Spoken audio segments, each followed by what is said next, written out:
नमस्कार साथियों। तो आज है 25 ऑफ जुलाई 2026। दोस्तों चलिए ज्यादा टाइम वेस्ट ना करके सीधा सीधा टॉपिक पर चलते हैं। इस वीडियो में हम मार्केट से रिलेटेड कुछ इंपॉर्टेंट टॉपिक डिस्कशन करेंगे। उसके साथ साथ जो आज शाम से लेकर अभी तक कुछ जियोपॉलिटिकल खबर आया है उस बारे में भी चर्चा करेंगे। चलिए फर्स्ट कम फर्स्ट, सबसे पहले जो शेयर मार्केट का वो टॉपिक है उस पर लेके चलता हूँ। अच्छा, ये देखिए आज की अपडेट है। Government of Singapore India portfolio. तो आपको पता होगा, देखिए भारत में बहुत सारे बाहर की जो इन्वेस्टमेंट फंड कंपनी वो निवेश करते हैं। इवन गवर्नमेंट ऑफ सिंगापुर भी निवेश करते हैं। ठीक है, और ये डेटा दोस्तों आपको जानना जरूरी है क्योंकि ऐसे 7 शेयर में निवेश किया है जो कि कैलेंडर ईयर 26, मतलब ये जो कैलेंडर ईयर चल रहा है 2026 चल रहा है, जिसमें 135% तक चला है शेयर। कौन कौन से शेयर मैं आपको बता देता हूं, क्योंकि ये जो है ना गवर्नमेंट ऑफ सिंगापुर, ये अल्टीमेटली कौन है? ये कोई एलियन नहीं है, यही आपकी एफआईज है। समझ आ रहा है मेरी बात? यही लोग एफआईज है जो बाहर से निवेश करते हैं भारत में।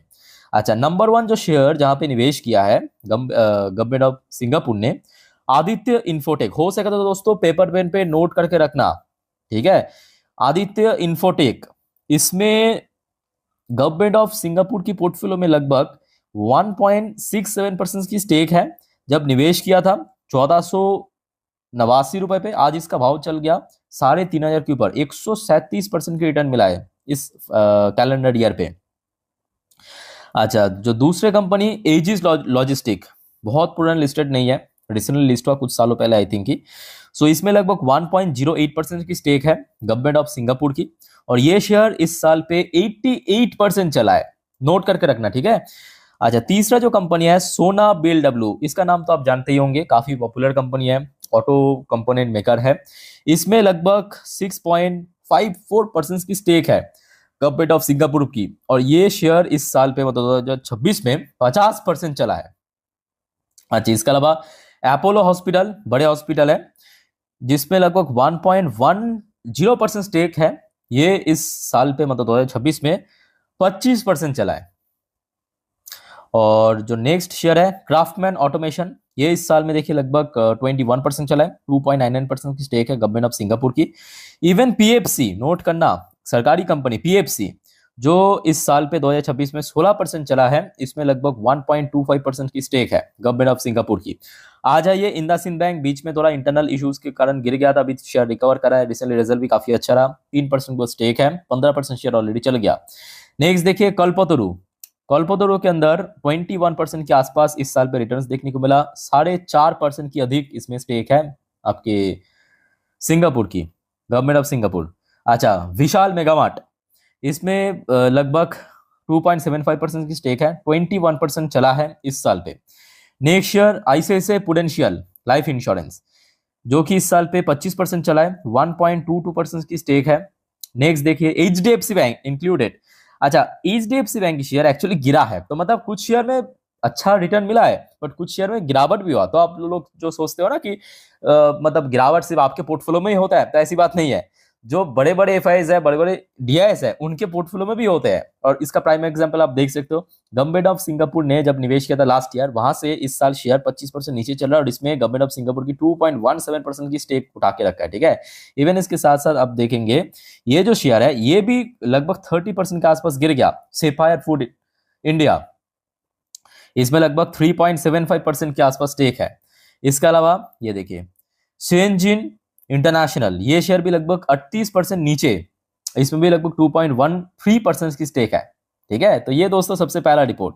तो ये यहाँ पे जितने भी शेयर है ना, हो सके तो नोट करके रख देना, उठा के रख देना, ठीक है। सारे इंपॉर्टेंट डेटा है क्योंकि एफआईज ने निवेश किया। अच्छा, नेक्स्ट आ जाइए एक इंडिविजुअल कंपनी एनटीपीसी। एनटीपीसी की लास्ट डे रिजल्ट आउट हुआ था। रिजल्ट मैं कहूंगा थोड़ा फेयर टाइप का, जो ऑलरेडी लास्ट वीडियो में आपको मैं दे चुका हूं। अच्छा, आज की डेट में जो विशेष बात यह है कि एनटीपीसी बोर्ड ने 12,000 करोड़ की फंड रेस की अप्रूवल किया है। बट यहाँ पे मेन मुद्दा है कि कौन सी रूट में, रूट दोस्तों चुना गया एनसीडी के थ्रू, मतलब नॉन कन्वर्टेबल डिवेंचर, एक टाइप का बॉन्ड। और बॉन्ड के रूट में दोस्तों जब कोई कंपनी फंड रेस करते हैं वो करेंट वैल्यूएशन के ऊपर किया जाता है, जिस वजह से शेयर्स में अच्छा मूवमेंट होता है, मतलब पॉजिटिव मूवमेंट होता है। अच्छा, नेक्स्ट दोस्तों स्मार्टफोन सेक्टर के लिए एक important update. Despite price hike, recently हमने देखा था कि ग्लोबल जो टेंशन की वजह से, ग्लोबल जो महंगाई बढ़ने की वजह से जो स्मार्टफोन्स है उसका प्राइस बढ़ा दिया गया है कंपनीज द्वारा। बट स्टिल डिमांड दोस्तों काफी जबरदस्त देखने को मिला। अब मुझे अलग से बताने की जरूरत नहीं है कि ये कौन कौन सी कंपनी को इंडिकेट कर रहा है। तो जी हाँ, आपने सही पकड़ा। बहुत सारे कंपनी है जैसे कि डिक्सन हो गया, मैन्युफैक्चर करते हैं पार्टनरशिप करके। इसके अलावा डेडिंगटन को भी ले सकते हो जो एप्पल की डीलर है भारत में, ठीक है। अच्छा, इसके साथ साथ एक और इंपॉर्टेंट रिपोर्ट ले लीजिए, विल सी डीपर एंगेजमेंट, कौन का, India Romania to deepen defence cooperation in drone and aerospace. तो ये दोनों देश दोस्तों एग्रीमेंट किया है और डिफेंस सेक्टर को यहाँ पे टारगेट रखा है, ठीक है, तो नोट करना। और भारत हमने देखा रिसेंट टाइम में बहुत सारे European, middle eastern, even Asian, even African जो देश है उसके साथ डिफेंस कोऑपरेशन कर चुके हैं, बहुत सारे एग्रीमेंट डील वगैरह साइन कर चुके हैं। तो डिफेंस सेक्टर दोस्तों अगले 5 से 10 साल के लिए एक बहुत ही मेजर सेक्टर होने वाले हैं। हो सकता है कि आज की डेट में थोड़ा सा मतलब सेक्टर शांत है जो 2024-25 तक चल गया था, बट आशा रखता हूँ कि जल्दी रिवाइव कर जाएगा। अच्छा, नेक्स्ट दोस्तों न्यूज निकल के आ रहा है भारत की कॉमर्स मिनिस्ट्री की तरफ से। तो आपको पता होगा रिसेंटली भारत के ऊपर 10% की जो टैरिफ इंपोज किया, मतलब जो टैरिफ था 10% वही कंटिन्यू रखा, भारत के ऊपर इंक्रीज नहीं किया। कॉमर्स मिनिस्ट्री की तरफ से कहा गया ये जो 10% टैरिफ, ये भारत की जो टोटल 45% एक्सपोर्ट है उसको आउटसाइड कर है। मतलब जो भारत की, मान लीजिए कि भारत टोटल 100 रुपए के एक्सपोर्ट करता है, उनमें जो सामान है 45% उसमें कोई भी टैरिफ नहीं लगेगा, ठीक है। बाकी जो 55% उस पर ही 10% की टैरिफ हिट होगा। चलो ये एक अच्छी न्यूज है। चलो यहां तक दोस्तों मार्केट से रिलेटेड जो भी अपडेट है मैं आपको दे चुका हूं। चलिए कुछ, अच्छा, सबसे पहला जो यहाँ पे न्यूज निकल के आ रहा है ट्रंप की तरफ से। ट्रंप ने क्या कहा देखिए, Trump says military locked and loaded on Iran as talk extend. तो यहाँ पे दो टॉपिक पे ट्रंप ने अपना स्टेटमेंट दिया है, मैं आपको समझा देता हूं, जस्ट अ मिनट, देखिए ध्यान से। सबसे पहले डोनाल्ड ट्रंप ने कहा कि भाई ईरान के लिए हम लोग पूरा तैयार है, बेसिकली यही हिंट दिया है कि US was locked and loaded for major new strike on Iran. पर उसके साथ साथ ये भी कहा, but added he had not yet made decision on whether to go ahead with them while the two side were in talk. मतलब बातचीत करने के लिए भी तैयार है, ये ट्रंप की तरफ से आज हिंट मिला है। चलो बढ़िया, आगे देखते हैं कि क्या होता है। बट मतलब जब तक ना कुछ ठोस मिल जाए तब तक तो कोई आशा नहीं है कि कुछ ऐसा होगा, सीज फायर वगैरह जैसे कि एग्रीमेंट हुआ था एक टाइम पे, हमने देखा था मई जून पे चल रहा था।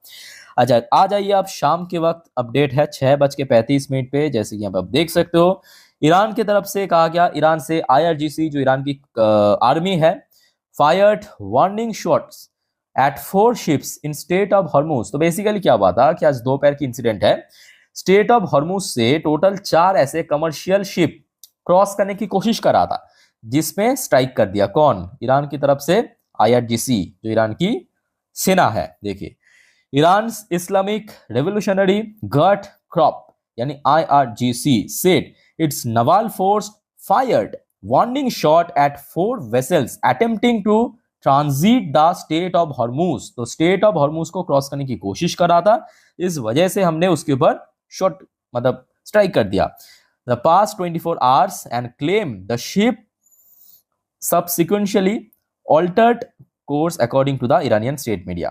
तो मतलब वहां पे अभी टोटली आप कह सकते हो कि बंद है। एक चीज तो पक्का कि स्टेट ऑफ हॉर्मुज अभी टोटली ब्लॉक्ड है, वहां से कोई आ भी नहीं पा रहा है, जा भी नहीं पा रहा है। बट दिक्कत कहां पे हो रहा है, दिक्कत यहां पे भी हो रहा है कि भाई रेड सी में भी गोलमाल चल रहा है। एक अपडेट मैं आपको आज शाम पे दे चुका हूं कि सबसे पहले सऊदी अरब ने, मतलब कल तो हमने देखा था हौतीस की तरफ से सऊदी अरब को फायर किया गया, फिर सऊदी अरब ने उसको रिटेलिएट किया, हौतीस में फायर किया, और सुबह हौतीस ने जो सऊदी अरब की कंपनी है, ऑयल रिफाइनरी कंपनी आपकी सऊदी अरब को, उसका जो फैसिलिटी है उस पर टारगेट किया है। अब ये दोस्तों आज रात की अपडेट है, ध्यान से देखना, रात 9:44 की अपडेट है। हौतीस ने क्लेम किया, जो हौतीस रेबल है, Houthis claim to hit Saudi Arabia with missiles at US and run of Iran strike. मतलब जैसे जैसे यूएस लगातार ईरान के ऊपर हमला कर रहा है, हौतीस ने भी सऊदी अरब को निशाना कर रहा है। तो मतलब अभी डबल फ्रंट पे वॉर चल रहा है, याद रखना। मिडिल ईस्ट पे एक तो स्टेट ऑफ हॉर्मुज ब्लॉक्ड है, दूसरी तरफ जो रेड सी है वो कह सकते हो कि काइंड ऑफ पार्शियली ब्लॉक्ड है, और काफी वहां पे कैओटिक माहौल बना हुआ है, जो कि बिल्कुल ही क्रूड ऑयल के लिए अच्छी बात नहीं है। और सोमवार दोस्तों, अगर सोमवार तक अगर ऐसा ही माहौल कंटिन्यू हुआ तो कहीं ना कहीं क्रूड ऑयल जो हमने देखा था कल रात तक थोड़ा सा गिर गया था इस न्यूज के कारण या इस उम्मीद के कारण, क्योंकि बीच में खबर मिला था कि शायद अगले कुछ दिनों पे ईरान और यूएस के बीच कुछ बातचीत हो सकता है, ऐसा ही खबर आया था। उस वजह से, और ट्रम्प की तरफ से भी 2-4 शब्द आया था उस वजह से। बट फिर से ये जो रेड सी के ऊपर कैओटिक माहौल बना हुआ है, इस वजह से फिर से स्पाइक कर सकते हैं। अच्छा दोस्तों, एक और अपडेट यहाँ पे देना बाकी है। रशिया की तरफ से भी कुछ कहा गया ऑयल के ऊपर। देखिए, Russia says it will and diesel export ban when market recover. तो यहाँ पे रशिया ने एक बहुत अच्छी बात कहा कि देखिए, जब मार्केट रिकवर कर जाएगा, मार्केट रिकवर मतलब यहाँ पे ऑयल मार्केट की बात हो रहा है, ठीक है, तब हम डीजल एक्सपोर्ट बैन करेंगे। तो अभी तक खुला रखेंगे। अब देखिए, इसमें तो ऑब्वियसली ऑयल रशिया को ही फायदा मिलेगा, क्योंकि रशिया रशिया को भी पता है कि अभी अगर ऑयल डिमांड है तो हम अगर एक्सपोर्ट बैन करके क्या होगा, है ना। रशिया को भी तो पैसे की आवश्यकता है, क्योंकि रशिया भी तो वॉर लड़ रहा है, और यूरोप एक मेजर मतलब यूरोप पे एक बहुत बड़ा मतलब सप्लाई करते हैं रशिया, बहुत बल्क क्वांटिटी, तो महंगा बेचेगा, है ना। पर दोस्तों, इस सब के बीच में ना एक और फैक्टर मैं आपको बताऊं। देखिए, पिछले कुछ दिनों से जब मार्केट गिर रहा था, मार्केट के साथ साथ अगर आप देखेंगे क्रिप्टो मार्केट यानी बिटकॉइन वगैरह भी गिर रहा था।